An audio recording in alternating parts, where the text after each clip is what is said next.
On a bright September morning in 1986, in the small farming town of Shelby, Montana, a 5-year-old boy named Jeremy Michael Patterson vanished from his front yard, while his father watched television inside their modest ranch house on 3rd Street West. The swing in the backyard hung motionless in the still air. A red toy truck lay on its side in the gravel driveway, one wheel still spinning slowly. By the time his father noticed the silence, the boy had been gone for 37 minutes. For the next 33 years, the question would haunt this tight-knit community of fewer than 3,000 souls.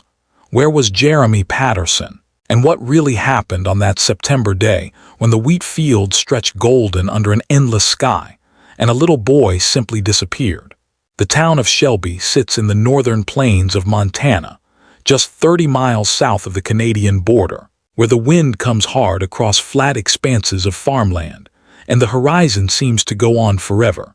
In 1986, it was the kind of place where people left their doors unlocked, where everyone knew everyone else's business, and where a missing child was an impossibility that shattered every assumption about safety and trust.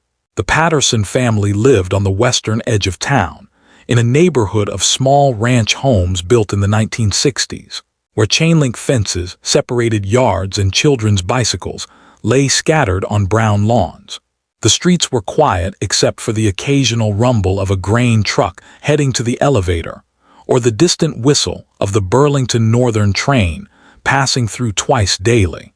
Jeremy Patterson was the youngest of 3 children born to Robert and Linda Patterson. Robert, 32 years old at the time, worked as a mechanic at Hanson's Auto Repair on Main Street. He was a big man, 6 feet 2 inches tall, with thick forearms and hands perpetually stained with engine grease no amount of scrubbing could remove. Those who knew him said he was quiet, kept to himself mostly, had a temper that could flare up quick but usually passed just as fast. Linda Patterson, 29, worked part-time at the Super Value grocery store, stocking shelves and working the register on weekends.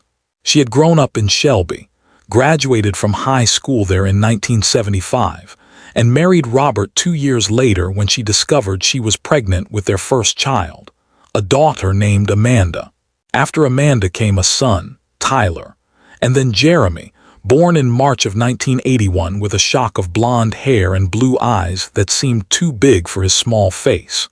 Clear's throat, September 14, 1986, dawned clear and cool, the temperature hovering around 53 degrees at 6 in the morning. Linda Patterson had left the house at 5:45 for an early shift at the grocery store, leaving Robert to watch the 3 children. Amanda, 13 at the time, was in her bedroom listening to cassette tapes on her Walkman. Tyler, 10, had gone next door to play with the neighbor's son. Jeremy had eaten a bowl of Cheerios at the kitchen table while his father drank coffee and read the Great Falls Tribune. At approximately 7:30, Jeremy asked if he could play outside. Robert said yes. The boy went out the front door wearing a red windbreaker over a striped shirt, blue jeans, and white sneakers with Velcro straps.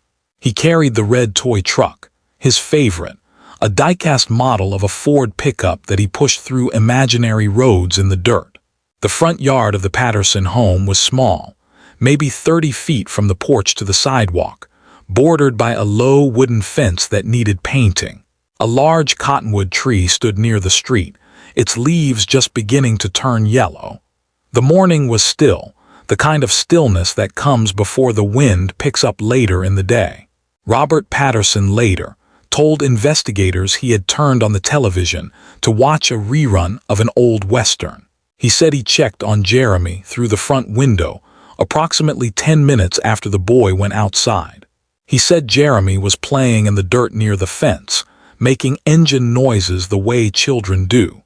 Robert said he sat back down on the couch and became absorbed in the program. At 8:07, according to Robert's own timeline, he rose from the couch to use the bathroom. On his way back through the living room, he glanced out the window again. The yard was empty. The red truck lay on its side in the gravel driveway. The swing hung motionless in the backyard, though Robert could not have seen it from where he stood. He called Jeremy's name. No answer. He stepped onto the porch and called again, louder this time. Still nothing. He walked around the house, checking the backyard, the side yard, calling the boy's name with increasing urgency. At 8:12, he knocked on the neighbor's door to ask if they had seen Jeremy. They had not. At 8:17, Robert Patterson dialed 911 from the kitchen phone, his voice shaking as he reported his son missing. Within 20 minutes, 2 deputies from the Toole County Sheriff's Office arrived at the Patterson home. Deputy Frank Morrison, a veteran of 16 years, and Deputy Dale Hendricks, younger, only 3 years on the force.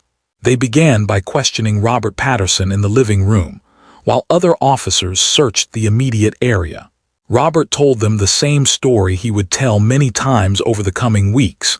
Jeremy went outside to play. Robert checked on him once, got distracted by the television, and when he looked again 10 or 15 minutes later, the boy was gone. Morrison noted in his report that Robert seemed nervous but cooperative, his hands trembling slightly as he answered questions. Morrison also noted that Robert's eyes were dry, that he did not cry during the initial interview, and that he repeatedly said he could not understand how this had happened, how someone could have taken his son in such a short window of time. Clear's throat. By 9 o'clock, more than a dozen law enforcement officers had converged on the quiet street. The Montana Highway Patrol sent troopers. The Shelby Police Department dispatched its entire force of 6 officers. Volunteers from the community began arriving, farmers and ranchers and shopkeepers, ready to search. The command post was established in the Patterson driveway. Search teams fanned out in every direction, walking through yards, checking sheds and garages, calling Jeremy's name into the growing morning. Dogs were brought in by 10:30, bloodhounds that picked up a scent in the front yard but lost it at the sidewalk, as if the boy had simply vanished into thin air or been picked up by a vehicle. The search expanded throughout the day. Teams walked the wheat fields north of town, searched along the Marias River to the east, combed through abandoned buildings and grain elevators. Helicopters flew overhead, their rotors thumping rhythmically against the blue sky. The temperature rose into the low 70s by afternoon, and the searchers sweated through their clothes, stopping only for water and brief rests before continuing. Linda Patterson arrived home from the grocery store at 10:45, having been notified by a coworker who heard the news on the radio. She collapsed on the front porch, screaming her son's name over and over until the sheriff's wife helped her inside. Those who knew him said Robert Patterson remained strangely calm throughout the first day. He participated in the search but seemed distracted, walking slowly, stopping often to smoke cigarettes. Deputies whispered quietly among themselves about his demeanor, about the way he did not seem as frantic as other parents they had seen in similar situations. But grief affects people differently, they reasoned. Some people shut down, some people go numb. It did not necessarily mean anything. By nightfall, more than 200 people had joined the search. Floodlights were set up in key areas. The search continued through the night, volunteers taking shifts, refusing to give up hope that Jeremy might be found alive, perhaps hiding somewhere, frightened and alone but alive. The temperature dropped into the 40s. The wind picked up as it always does on the Montana plains at night, carrying voices across the darkness. Someone somewhere may still be waiting to be heard. The second day brought fresh teams and renewed determination. The FBI sent agents from Great Falls, specialists in missing children cases. They interviewed Robert Patterson again, this time more thoroughly, going over every detail of the morning. They asked about his relationship with his son, about any arguments or discipline issues, about his whereabouts the previous evening. Robert answered everything patiently, though his irritation began to show. He asked why they were wasting time questioning him when they should be out searching for Jeremy.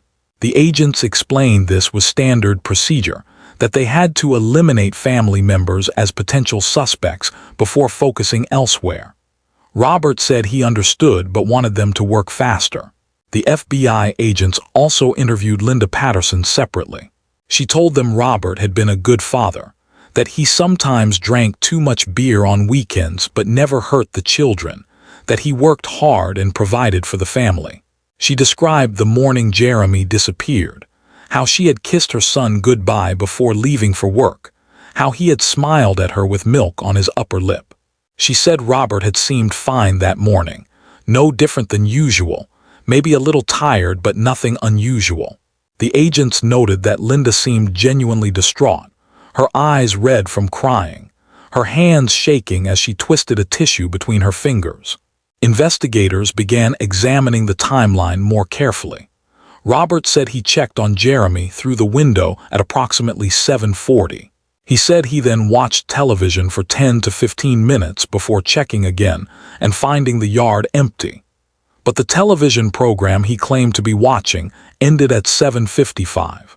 When questioned about this discrepancy, Robert said he must have been mistaken about the timing, that he was not wearing a watch, that he was estimating based on the program. The investigators made note of this but did not press further at the time. Physical evidence was scarce. The red toy truck yielded no useful fingerprints beyond Jeremy's own. The dirt in the front yard showed some scuff marks but nothing definitive, nothing that told a clear story.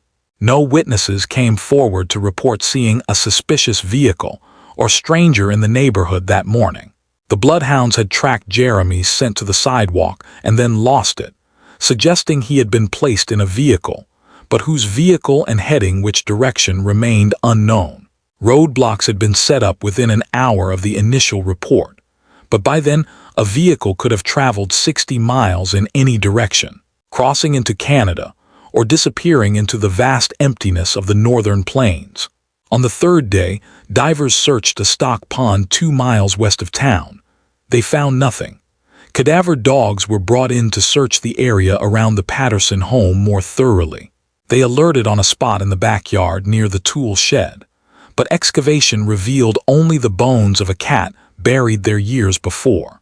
The search was expanding to include areas farther from town, but with each passing hour the hope of finding Jeremy alive diminished. Everyone understood the statistics. Everyone knew that most children taken by strangers were killed within the first 3 hours. Clear's throat. By the end of the first week, the active search began to scale back. Volunteers returned to their jobs and their own families. The FBI agents returned to Great Falls, leaving the case in the hands of local law enforcement. Sheriff Tom Bradley held a press conference in which he said the investigation was ongoing, that every lead would be pursued, that they would not rest until Jeremy Patterson was found. But privately, the sheriff told his deputies that without new evidence or witnesses, there was little more they could do. The case was not closed, but it was cooling rapidly. Robert and Linda Patterson appeared on the local news, pleading for anyone with information to come forward. Linda sobbed throughout the brief statement, barely able to speak. Robert stood beside her, his jaw tight, his eyes scanning the camera with an intensity that some viewers found unsettling.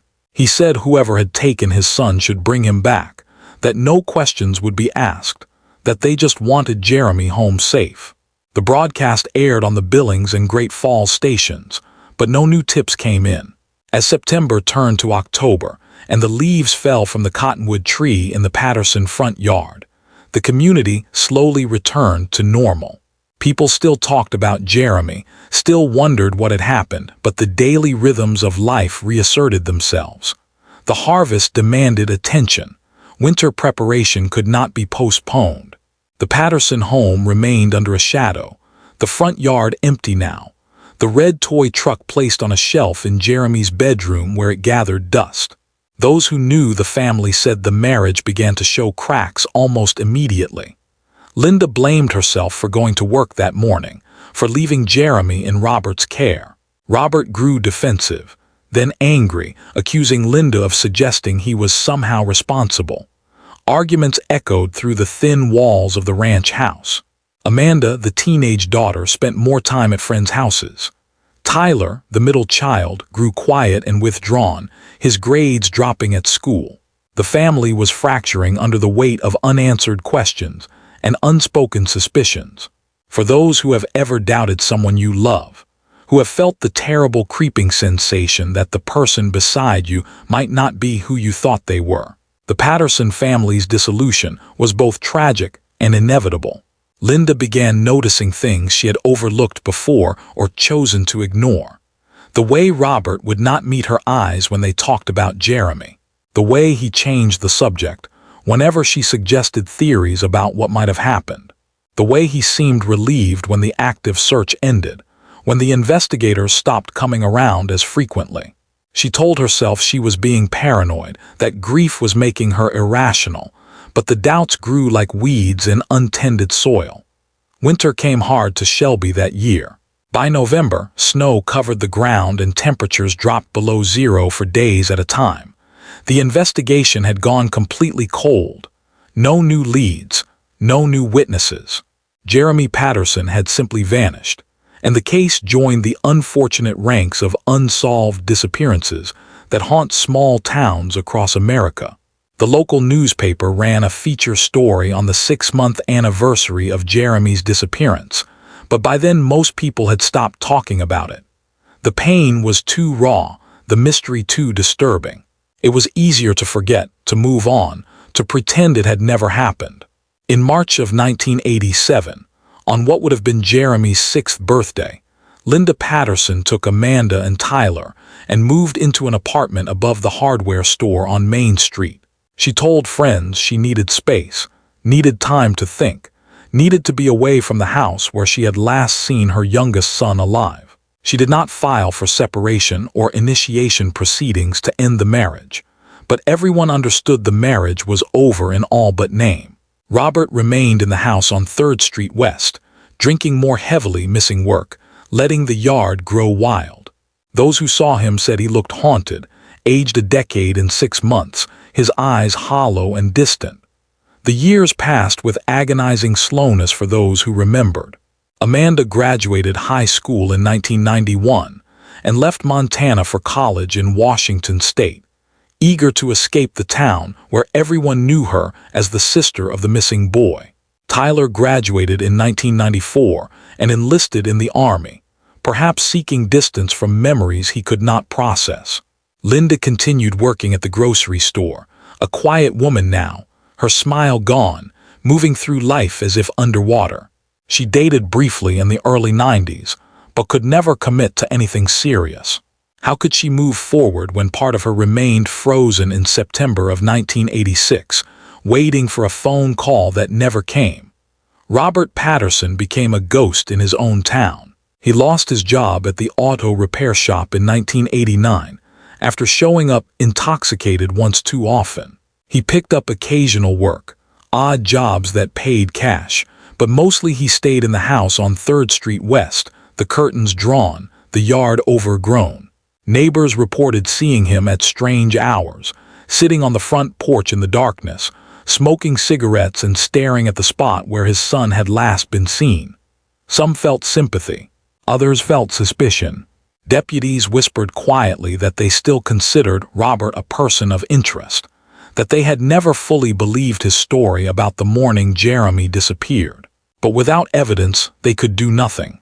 Clear's throat.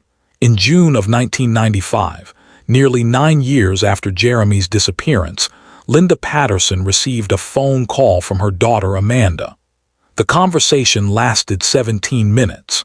When it ended, Linda sat at her kitchen table for 2 hours, staring at the wall, processing what she had just heard. Then she picked up the phone and called the Toole County Sheriff's Office. She asked to speak with Sheriff Bradley. When told he had retired 3 years earlier, she asked for whoever was now in charge of the Jeremy Patterson case. She was transferred to Detective Sarah Chen, a relatively new hire from Billings who had reopened several cold cases since joining the department. Amanda Patterson, now 22 years old and living in Seattle, had finally found the courage to speak. She told Detective Chen what she had never told anyone before, what she had carried for 9 years like a stone in her chest.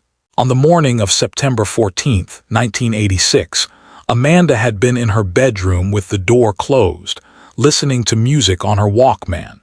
but she had not been listening continuously. She had removed the headphones several times to flip the cassette tape. At one point, perhaps around 7:50 or 7:55, she had gotten up to use the bathroom. As she walked down the hallway, she had glanced toward the living room and seen her father carrying something wrapped in a blanket out the back door. She had not thought much of it at the time. Her father often carried tools or equipment outside. But after Jeremy was reported missing, after the searches and the investigation and the questions, Amanda had begun to wonder. She had replayed the memory over and over, trying to understand what she had seen.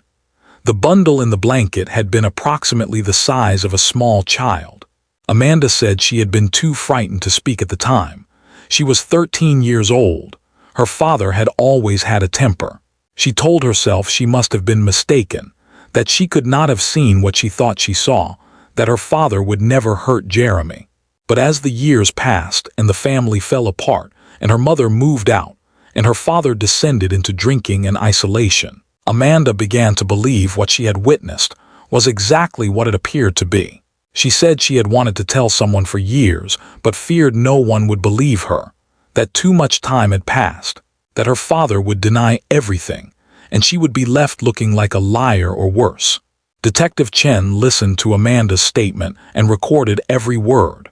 Then, she contacted the FBI's Billings office and requested assistance in reopening the investigation. Within a week, a team of investigators descended on Shelby once again, nearly a decade after the initial search. This time, they came with ground-penetrating radar, cadaver dogs trained specifically for detecting remains that had been buried for extended periods, and a warrant to search every inch of the property at 3rd Street West. Robert Patterson was brought in for questioning on June 21, 1995. He was 51 years old now, his hair gone gray, his face lined and weathered. Detective Chen and FBI Special Agent Thomas Warren interviewed him in a small room at the sheriff's office. The interview was recorded on video. For 2 hours, they questioned Robert about the morning Jeremy disappeared, about the discrepancies in his timeline, about what Amanda had reported seeing. Robert denied everything. He said his daughter was mistaken, that she was confused, that she was trying to blame him for something that was not his fault. He said he had carried a bag of trash out to the bin that morning, nothing more. He said Amanda had always resented him, had never forgiven him for being unable to protect Jeremy. Clear his throat, but under persistent questioning, Robert's composure began to crack. His story changed in small ways. First, he said he had not gone outside at all that morning except to search for Jeremy. Then he admitted he might have taken trash out but could not remember exactly when. Then he said yes, he had taken trash out around 7:55, but it was just household garbage, nothing unusual. Agent Warren asked what Robert had done with the clothes Jeremy had been wearing. Robert said he did not know what the agent was talking about. Warren asked again. Robert said Jeremy had been wearing the clothes when he went outside. Warren asked if Robert was sure about that, if he had actually seen Jeremy go outside, or if he had just assumed the boy had gone outside. Robert went silent for nearly a minute. Then he asked for a lawyer. The interview ended. Robert Patterson was not arrested at that time, as the investigators still lacked physical evidence directly connecting him to his son's disappearance. But the search of the property at 3rd Street West began the following morning. Cadaver dogs alerted on multiple spots in the backyard and under the tool shed. Ground-penetrating radar showed anomalies in the soil that warranted excavation. On June 24, 1995, nearly 9 years to the day after Jeremy Patterson vanished, investigators discovered human remains buried 3 feet beneath the floor of the tool shed. The remains were those of a small child, approximately 5 years old, wrapped in a blue blanket. Forensic examination confirmed the remains were those of Jeremy Michael Patterson, identified through dental records. The cause of termination could not be determined after so much time, but the manner was classified as suspicious based on the circumstances of the burial. On June 27, 1995, Robert Lee Patterson was arrested and charged with deliberate taking of life in the first degree and tampering with physical evidence. His bail was set at $1 million, an amount he could not hope to post. The arrest shocked the community, even though many had suspected Robert's involvement for years. The local newspaper ran the story on the front page with a photograph of Robert being led into the courthouse in handcuffs. The headline read, "Father arrested in son's disappearance after 9 years." The article detailed the timeline of the case, Amanda's testimony, and the discovery of Jeremy's remains. Reaction was mixed. Those who had known Robert expressed disbelief that he could have done something so terrible. Others said they had always known, had always felt something was wrong with his behavior the day Jeremy disappeared, and in the years that followed. Linda Patterson released a brief statement through her attorney. "After 9 years of not knowing, we finally have answers. Jeremy can rest in peace now, and our family can begin to heal. I want to thank the investigators who never gave up, and especially my daughter Amanda for finding the courage to speak the truth." Linda did not attend Robert's initial court hearings. Amanda flew back to Montana for the preliminary hearing but sat in the back of the courtroom, her face pale, her hands clasped tightly in her lap. The trial began in March of 1996 in the Toole County Courthouse, a square brick building on Main Street where the American flag snapped in the constant wind. The prosecution's case relied heavily on Amanda's testimony and the physical evidence of Jeremy's remains buried on Robert's property. Amanda took the stand on the third day of the trial. She wore a dark blue dress and spoke in a quiet voice that the judge repeatedly asked her to raise. She described what she had seen on the morning of September 14, 1986. She said she had seen her father carrying a bundle wrapped in a blue blanket out the back door. She said the bundle had been approximately the size and shape of her little brother. She said she had been too frightened to speak at the time, but could not remain silent any longer. Robert's defense attorney, a public defender from Great Falls named Marcus Reynolds, attempted to discredit Amanda's testimony by emphasizing the 9-year delay in reporting what she had witnessed. He suggested her memory had been contaminated by years of speculation and family tension. He suggested she blamed her father for the family's dissolution and was seeking revenge through false accusations. But on cross-examination, Amanda remained composed. She said she had been a frightened child who grew into a woman who could no longer live with the secret. She said she knew what she had seen, and no amount of time would change that truth. The prosecution also called Linda Patterson to testify. She described Robert's behavior in the days and weeks following Jeremy's disappearance, his lack of emotion, his defensive attitude, his increasing alcohol consumption. She said she had wanted to believe in his innocence, but had gradually come to doubt everything he told her. She said leaving him had been the hardest decision of her life, but staying would have destroyed her completely. Forensic pathologist Dr. Helen Kwan testified about the condition of the remains and what could be determined after 9 years of burial. She said the remains showed no obvious fractures or trauma to the bones, but soft tissue damage would not have survived decomposition. She said the blue blanket found with the remains matched blankets from the Patterson household, though this was not conclusive as similar blankets were widely available.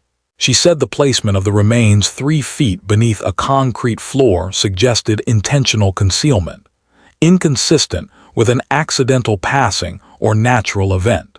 Clear's throat, the defense presented its case over 2 days. Robert Patterson took the stand in his own defense, a risky move that his attorney had advised against but Robert insisted upon. He testified that he was innocent, that he had loved his son, that he had been devastated by Jeremy's disappearance. He claimed the remains found on his property must have been placed there by someone else, perhaps by the real perpetrator trying to frame him. He could not explain how someone could have buried a body beneath his tool shed without his knowledge, or why someone would do such a thing. Under cross-examination, The prosecutor asked Robert to explain the timeline discrepancies from the morning Jeremy disappeared. Robert said he had been confused and distraught, that his memory of that day was clouded by trauma. The prosecutor asked why Robert had not mentioned carrying trash outside when initially questioned by investigators. Robert said he had not thought it was relevant. The prosecutor asked if Robert had noticed that his son was no longer in the front yard when he allegedly carried trash outside. Robert hesitated, then said he must have taken the trash out before Jeremy went outside, but this contradicted his earlier testimony. The inconsistencies mounted. The jury deliberated for 11 hours over 2 days. On March 28, 1996, they returned a verdict of guilty on both charges. Robert Patterson showed no emotion as the verdict was read. Linda Patterson wept quietly in the gallery. Amanda sat motionless, staring at her father's back. The judge scheduled sentencing for 6 weeks later. On May 10, 1996, Robert Lee Patterson was sentenced to life in the state facility, without the possibility of parole for the deliberate taking of life of his 5-year-old son. He was given an additional 10 years for tampering with physical evidence, to be served concurrently. The judge, a woman named Margaret Foster who had presided over Toole County cases for 15 years, spoke directly to Robert before imposing the sentence. She said, "You were entrusted with the care and protection of a vulnerable child, your own son, and you violated that trust in the most heinous way imaginable. You then spent 9 years allowing your family and your community to suffer, allowing searches to continue, allowing hope to persist when you knew the truth. This court can conceive of no more cowardly act." Robert was led from the courtroom in shackles. He has remained incarcerated since that day. The question that haunted investigators and family members alike was why? What had happened that morning to cause a father to take the life of his own child? The answer came slowly, pieced together from interviews and old records. Tyler Patterson, Jeremy's older brother, eventually told investigators about an incident 2 days before Jeremy's disappearance. He said Jeremy had accidentally broken a window in the garage while playing. He said Robert had been furious, had grabbed Jeremy by the arm hard enough to leave bruises, had shouted that the boy was always breaking things and costing money they did not have. Linda later confirmed she had noticed bruises on Jeremy's arm but had not questioned Robert about them, had assumed the boy had injured himself playing. The theory that emerged was that, on the morning of September 14th, Jeremy had done something to anger his father, perhaps broken something or made too much noise or refused to obey, and Robert had lost his temper. What exactly happened in those moments remained known only to Robert, and he never provided a full confession or explanation. Clear's throat. In the years following Robert's conviction, the Patterson family attempted to rebuild their lives with the burden of knowledge finally lifted. Linda eventually moved to Great Falls, wanting distance from Shelby and its memories. Amanda returned to Seattle and became a social worker specializing in trauma counseling, channeling her own pain into helping others. Tyler completed his military service and settled in Colorado, where he married and started a family. They speak occasionally, but the bond between them remains strained, each carrying their own scars from those terrible years of not knowing. Jeremy Michael Patterson was laid to rest on June 6, 1995, in the Shelby Municipal Cemetery on a hillside overlooking the town. More than 300 people attended the service. His headstone is simple gray granite that reads, Jeremy Michael Patterson, March 17, 1981 to September 14, 1986, beloved son and brother, forever in our hearts. Linda visits the grave when she returns to Shelby, which is rarely. Amanda has been only once, finding the experience too painful. Tyler has never been able to bring himself to visit at all. The case remains studied by law enforcement agencies as an example of how family members can sometimes be involved in disappearances, how initial instincts and suspicions should be documented and pursued, even when evidence is scarce, and how cold cases can be solved years or even decades later when witnesses find the courage to come forward. Detective Sarah Chen, who helped reopen the investigation in 1995, has said in interviews that Amanda Patterson's decision to finally speak was an act of tremendous bravery, that breaking the silence in a family where violence has occurred is one of the hardest things anyone can do. For those who have ever kept a terrible secret, who have known something dark and struggled with the decision to reveal it, Amanda's story stands as both cautionary tale and inspiration. She was just a child when she witnessed something she could not fully comprehend. She carried that knowledge through adolescence and into adulthood, the weight of it shaping every relationship and decision. When she finally spoke, she set in motion the events that brought justice for her little brother and accountability for her father. But that choice also cost her whatever remained of her relationship with Robert, however damaged it already was. The town of Shelby has moved on as towns do. The house on 3rd Street West, where the Pattersons once lived, has been sold twice since Robert's arrest. New families have raised children there, unaware or choosing to forget what happened in that backyard 3 decades ago. The cottonwood tree still stands near the street, older now, its branches reaching higher into the Montana sky. The swing set is long gone. The tool shed was demolished during the investigation and never rebuilt. But memory persists in small towns. The older residents remember Jeremy Patterson, remember the searches and the years of uncertainty, remember the shock when his remains were discovered and his father arrested.